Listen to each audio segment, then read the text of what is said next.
ESG. Have you heard these words yet? Or these letters? I guess it's not really words.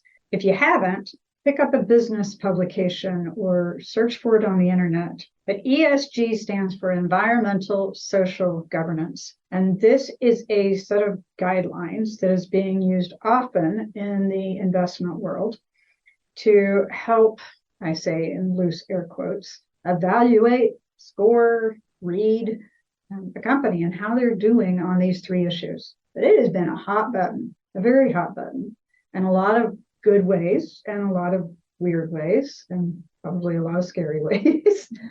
So I really wanted to have a conversation today with somebody that sees it from a different perspective than I do. So y'all know Tony Pratte, and we're going to talk today about ESG and what it means and what you might want to be thinking about. So hang on.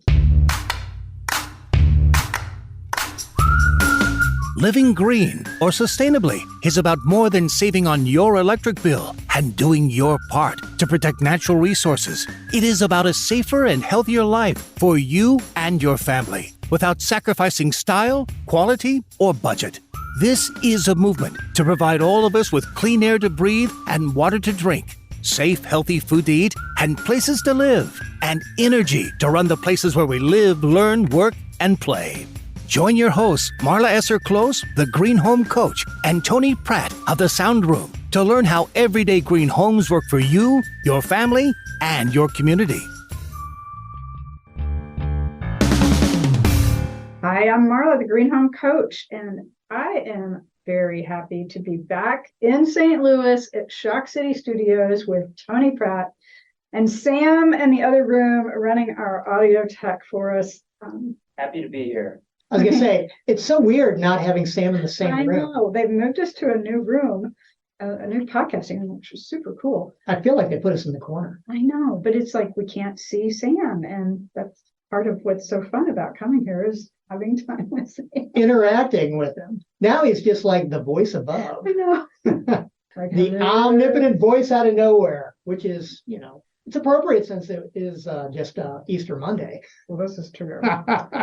So for you that are new to the Everyday Green Home podcast, Tony Pratte is with the Sound Room. We have recorded dozens of podcasts together over the years. And I should count them sometime.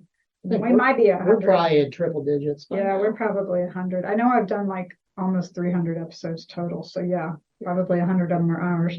One of the things I love the most about bringing Tony in studio, and he co-hosted the show with me for a while, is that we love to talk about things that are maybe a little touchy. And we bring very different... Controversial, there you go.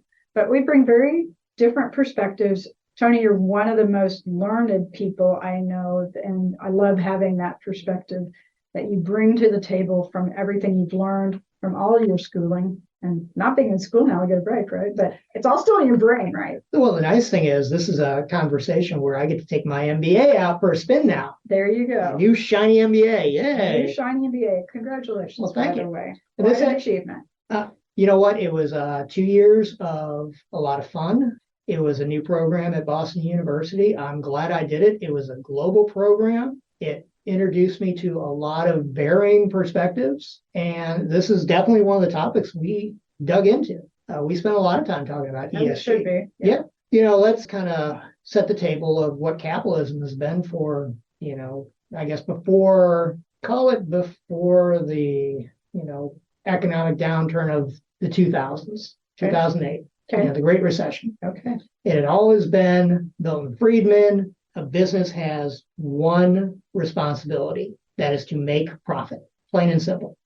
After that, after the Great Recession, you started to see a different philosophy evolving, connected capitalism, where it's not just the shareholders, it's the stakeholders. And what I mean by stakeholders, I mean the shareholders, I mean the employees of the company, the suppliers of the company, the customers of the company, the neighbors of the company, the community, yeah. The community in general, the government, all of them. So it starts to change the conversation. Which is better? We don't know yet, but we haven't seen the whole ESG side of it, where it's all about, first of all, people that don't know what ESG stands for. Right. It is 3 words: it's environmental, social, and governance. And the philosophy behind it was it allows corporations a bit of a guidepost to help evaluate decision making. Instead of just sitting there thinking, what's the best way to make profit? It's what is the best decisions to have a positive impact on all of our stakeholders. So I follow a lot of the writings of both GreenBiz and also the Shelton Group. Mm-hmm. She and I have talked about a lot, and we've actually had Suzanne on the show here a couple of times, Suzanne Shelton from the Shelton Group. But I wanted to read real quickly just a couple of things I found on some of their blogs. And it's kind of interesting because the first one's in 2020. So it has a little bit different ring to it. Pardon my pun there.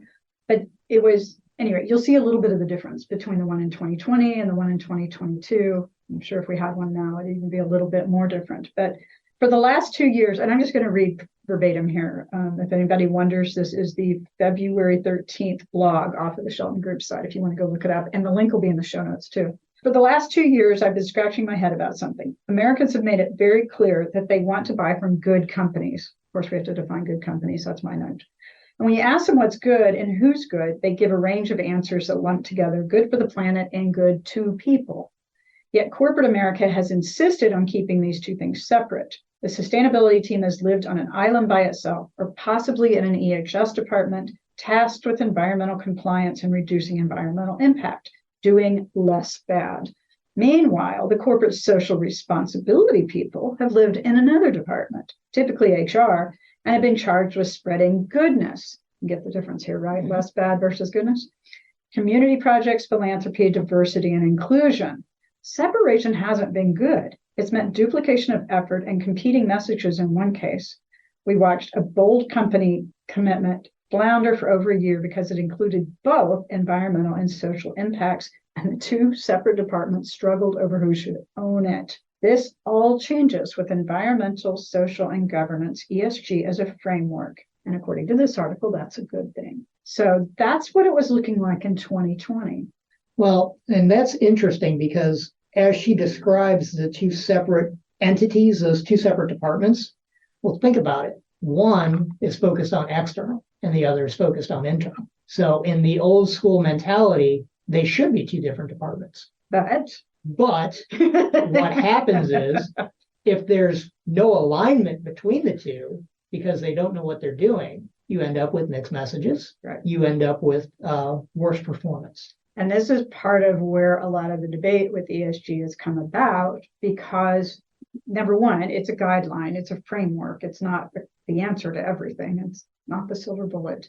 And there's not been a standard set of guidelines and measurements and reporting. It's starting to take shape, but it's not a real standard one, but it's being used for a lot of companies to make investment decisions. And this, of course, has gotten into politics.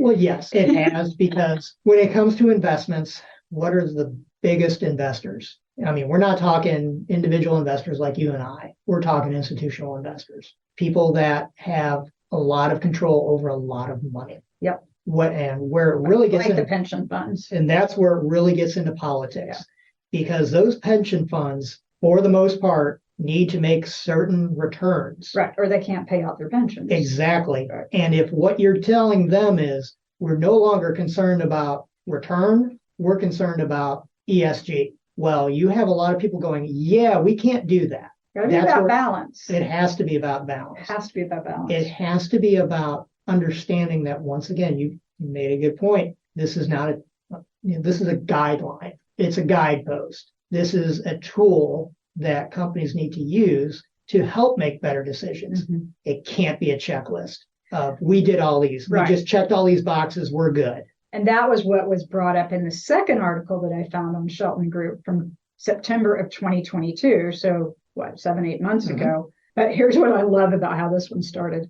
Like too many things in the US these days, the acronym ESG has become a polarizing, politically charged term. And folks, I live in Oklahoma. Boy, have we seen that in a lot. Much of this is due to a misunderstanding of what ESG actually measures. For many people, ESG is synonymous with sustainability and social impact. This is useful shorthand, but it keeps the definition of ESG vague. We can build on this understanding by emphasizing what ESG scores actually measure: a company's ability to withstand the risks associated with various environmental, social, and government factors stemming from climate change and other issues. So we've seen like the wildfires and the flooding and all of that, and they may or may not be directly attributed to climate change in somebody's mind, but it's still risk. And it's still something that they have to be prepared. It's an environmental risk. It could be a social and a governance risk in some cases if you've got people going crazy. Well, even for companies, I mean, depending on what your industry is, that could be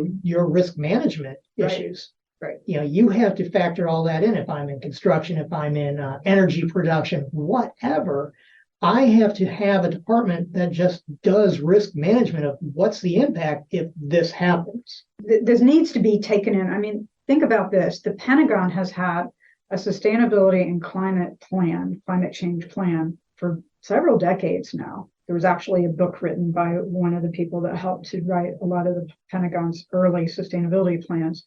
And we've known just from a military standpoint for a long time that these climate risks do play into things. They play into poverty, they play into agriculture and drought and wars and people coming to power that may be not as great of actors as some of the others. So all of these things can also be part of the whole climate or the whole situation. And that's where this ESG, all three factors can really start working together or against each other. So it has moved beyond sheer capitalism, and this way of looking at how do we do good for people, for place, and for profit, it has become a lot more talked about because people want to buy from these companies that they see doing things that they value or that align with their values.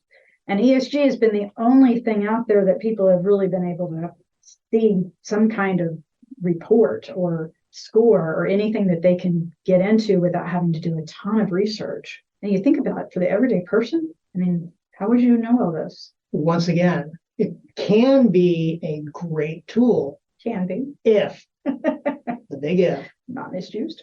If it's not misused. And for the benefits that you just talked about, we can also see the potential negatives that while we still don't know, one of the big common factors within the banking crisis that we just dealt with is banks that supported and used ESG philosophies. So talk a little bit more about this, because this is a fascinating perspective that I had not dug into yet. So you're all aware of the bank failure that happened out in Silicon Valley, right? Silicon Valley Bank was the first, yes. So continue your story, because I really thought this was an interesting perspective to think about. Okay, now, once again, we're just going to lay it out here. I am not somebody that says ESG is bad. I'm not somebody that says ESG is good. We got that. We're just kind of going off of this.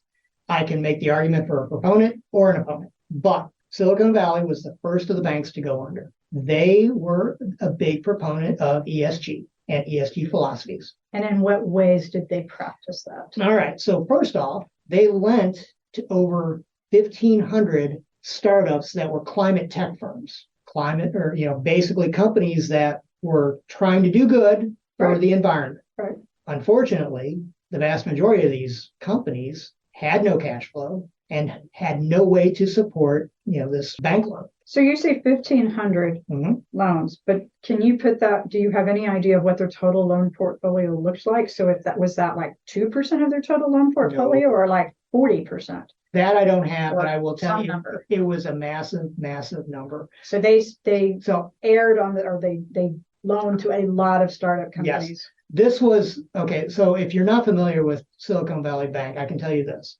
And this comes into having a fraternity brother of mine who was doing consulting work for a startup that had their money there. Silicon Valley Bank. Ooh, you got a second row witness here. Okay. Well, I can tell you a few things. Okay. Yeah, we'll talk about this. Keep going.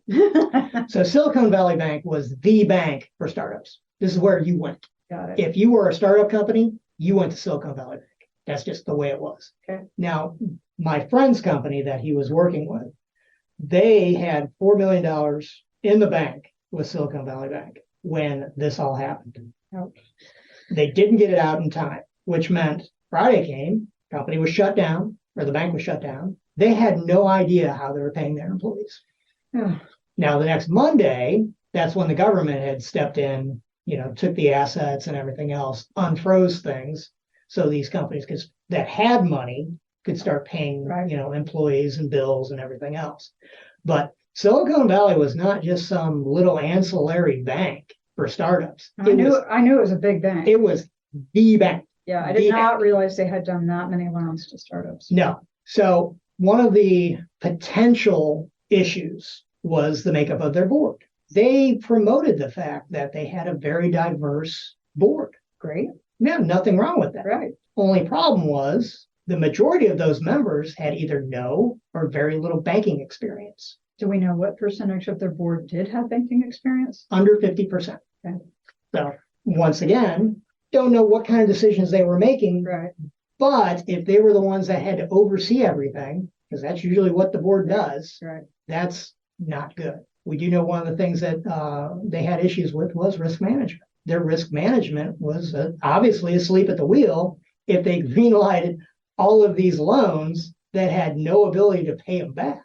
If I can't service the debt, why am I giving you money? So, like any tool, it can be used for good or bad. Exactly. Now, there's a lot of proponents that will tell you, hey, there's no direct link between the two. Correct. There is no direct link, but there's a lot of indirect links. And as we like to say, unintended consequences. You got it. Now, we have it scripted out, folks. Yes, not we do. really. It's kind of like Ted Lasso. Instead of believe, Yeah. it's unintended consequences. Now, once again, how are you using ESG? If it's a checklist and then they're sitting there going, okay, I'm promoting these people because they check a box, or I'm putting them on the board because they check a box, not because they're the most qualified to make those decisions or sit in that room or run this company or run that division or this department. Now you could have unintended consequences of poor performance. You meant to do well, Right. but the actual results were subpar. Yeah. Well, and that's, I know in Oklahoma, where I live, there's been some concern about ESG from a lot of our legislature because they feel like ESG is anti-fossil fuels. I'm oversimplifying here, folks, so please don't take those words verbatim anywhere other than this podcast. But what a lot of us really feel like is that we need a comprehensive energy policy because we're also the number 3 state in wind power in the United States. So not only are we a major fossil fuel producer, and that brings a lot of capital and a lot of money into our economy, which we need. I mean, it's part of what's made Oklahoma tick. But we also now have a very robust wind energy marketplace and more wind towers going up than I can shake a stick at. And we get a lot of our power from wind. Solar, we're playing catch up on. But there's other kinds of energy as well that are not fossil fuels and are not strictly renewable that also fall into this whole energy portfolio. And what nobody's discussing in Oklahoma right now, and I suspect in a lot of states, is what does our overall energy profile look like? How is this holding up to our fiduciary responsibility, to our responsibilities to provide fuel and electricity or power for people, because that's part of the goal of that company, that's part of their mission.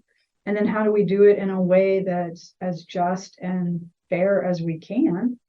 So there's a lot of different pieces that kind of play, and sometimes you're in an industry that's regulated, so that may have a different tint to it. Mm-hmm. If you're in an unregulated industry, then it's free market capitalism at its best, but even that has started having some repercussions. There's been some companies that have been perceived as not treating their employees well, for instance, and buyers notice, they quit buying, buy less. Anybody quits buying because we seem to be a buying happy country. It depends. But part of it is just, in all seriousness, the way our economy and our culture is structured. Money is our currency to get the things that we need to survive because we've all highly specialized. And it's not like 200 years ago where Pa knew how to do everything and Ma knew how to do everything inside, and they could survive completely on their own. When our economy and our culture don't work that way anymore. So if I want electricity, I don't know how to make it on my own, so I got to go buy it. Correct. And the list could go on for many. Even if you could make it on your own, you still have to be connected to the utility grid Correct. And all of your excess has to go back to them. Correct. You can't keep it. So there's a lot of very complicating factors in this whole conversation. What I think is going to be very interesting to watch, I actually just in the last few months got my credentials to inspect and verify green homes built with the National Green Building Standard, which was anyway an interesting situation. So part of our abilities as verifiers is we can now actually use some of the ESG tools to help communicate information to the ESG team for particularly multifamily buildings or mixed use buildings, because a lot of times these are funded by the kind of investment capital that is tracking ESG numbers. Right. And is looking at it. So the fact that we are even starting to see the integration with green buildings, green built buildings and certified building is very interesting, and is definitely a sign that it's here. Where it'll go next, we'll see. This is an interesting parallel. So you remember how green was, and after the Great Recession and all that, eventually it became a political term. Correct. You hear anybody talking about green building anymore? Yes, but I don't. It's in a different. It's been replaced by other acronyms. It's in a different way. Yeah. ESG is kind of taking the heat off of the industry. It has actually. It really has. That's actually a good point. We see green built buildings going crazy in multifamily. Yeah, because a lot of real estate investment trusts they're more in tune with investing in the project if it's certified, because they know they can get a higher return on it. And you know the other reason? Tell me. Lowers risk. Yeah. Okay. Green built buildings have more quality assurance on them because they have an independent third party inspector on site. Tend to last longer. And the quality required in order to even qualify for these through the rigor of the different green building programs ensures that you at least have more understanding of what was happening and an assurance that what you said you did, actually you did. So it does lower the risk. And a lot of times you can even find that green built buildings will have lower insurance premiums. Mm-hmm. So you're talking exactly about a risk mitigation strategy. They have lower insurance premiums, but they also can do higher appraisal. Correct. And different types of loans. Yeah, there's actually a whole bunch of financing available through HUD and Fannie Mae for green built buildings. And if anybody wants to know more about this, I have all the notes, but they're not at the tip of my tongue right now. But there's all kinds of financing available for people that want to build green built multifamily buildings in particular. And when you couple that with some of the money coming from the Inflation Reduction Act and some different mortgage and lending tools and tax credits that are coming up, it can get very, very lucrative and to do the right thing. My terminology is the right thing, folks. Okay, I'm saying that in air quotes, but I can't ever argue with building a better building that will last longer and serve its occupants better if you can do so in a responsible way that's not going to cost you an extra arm and leg. And I think a lot of us in the industry feel the same way. Yeah. That's not a philosophical difference that we all have. It's so funny because I'm working on an insulated concrete forms house right now. So if you guys are not familiar with this technology, they look like big white foam Lego bricks, and you stack them. There's the way you stack them, so you get ultimate strength. But then you fill the inside, you put rebar in it, and you fill it with concrete. Mm-hmm. So these buildings and homes are very, very solid. Well, I live in Tornado Alley, so we're like, why isn't everybody building these? They're not just solid, they're soundproof. They're soundproof, they're airtight, it's great. You were inside it, it's so quiet. It's awesome. I had a friend that lived over on the bluff overlooking Chesterfield Airport, and he was a concrete contractor. So he built an IFC house. Yeah. Or ICF. ICF I know what you meant. And he'd never heard a plane. That's incredible. So, but it was funny, everybody's like, why isn't everybody building these? And there's good reasons for it. And a lot of it is because the way we've been building takes a lot of change for people to do it differently. It does cost a little bit more, not a lot. Yeah, and you recoup it pretty quickly. It's cost, it's labor availability, it's material availability. And process change. Because you think about how many different tasks go into building a home or a building, And to change a large percentage of those is humongous. Yeah, a lot of people don't realize this. So I've had this conversation multiple times with purchasing managers. How many companies do you have work on a house under construction? And it's always depends on the model, depends on the size, depends on the options. But the answer varies from 60 to 120 trades per house. And trades and suppliers. Mhm. I know when I do a homeowner's manual for a house, we track 75 items generally, and that's not getting down to the nitty gritty. That's the big stuff that the homeowner interacts with. These are the ones that the builder issues a PO to. Yeah, that's crazy. So how does that all tie in with ESG? Because green homes and buildings are part of that environmental, the E. In some respects, they're also part of the S, the societal, because there's been a lot of talk right now about everyone's right to a safe, healthy, comfortable home. And that's definitely a wide variety of housing that's available right now. And then that gets into the whole topic of affordable housing, which gets back into the multifamily conversation. So anyway, all of this ties together. That's my point. And just like throwing the pebble in the pond and watching it ripple out, these things ripple out too, and they impact each other and create unintended consequences. And he had to say it.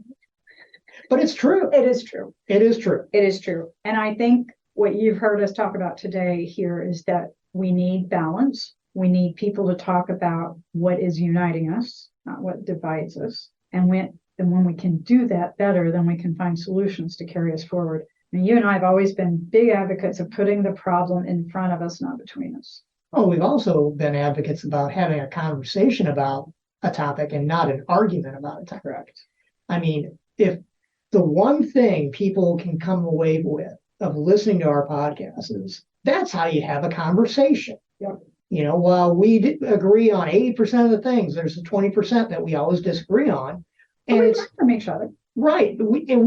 We disagree because we come at it from different angles that aren't always mutually inclusive. Yep. They compete against each other, but we don't sit there and yell at each other or not listen. I respect you too much for that. I respect you as well. Well, thank you. I mean, but we have a conversation and we talk about the differences. That's what this whole podcast was about today. Yep. As we were in pre-production, we see things differently. So check out the show notes.